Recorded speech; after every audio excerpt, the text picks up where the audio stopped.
Assalamu alaikum friends, welcome to Know and Grow with Mubasher Jillani, where we make investing simple and clear for expats living in the GCC. If you've ever felt confused by the word ETF, don't worry, you're not alone. Today I'll explain it, what it means, why many smart investors love it. What is an ETF?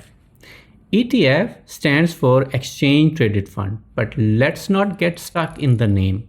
Just think of an ETF as a basket of investments. Instead of buying one stock like Apple, Tesla, Microsoft, you buy a whole basket that includes many companies at once. Imagine you go to the fruit market, you could buy only apples, or you could buy a mixed fruit basket which includes apples, bananas, oranges, all in one. An ETF is like that mixed fruit basket, but for investments. It gives you variety and balance. Why use ETFs? So why do investors love ETFs? One, they are diversified.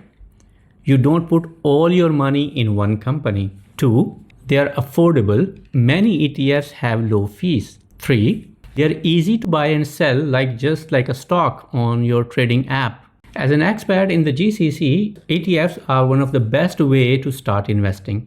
Platforms like Sarwa, Baraka, StashAway, or international brokers like Interactive Brokers let you invest in global ETFs even with small amounts. You can invest in ETFs that track the US market, emerging markets, gold, real estate, or even Sukuk. So next time when you hear the word ETF, remember, it's just a smart, simple basket of investments.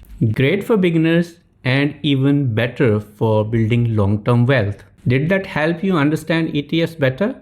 If yes, hit the like button, share with fellow expats, and subscribe for more simplified investing tips. This is Mubasher Jillani helping you know and grow one money concept at a time.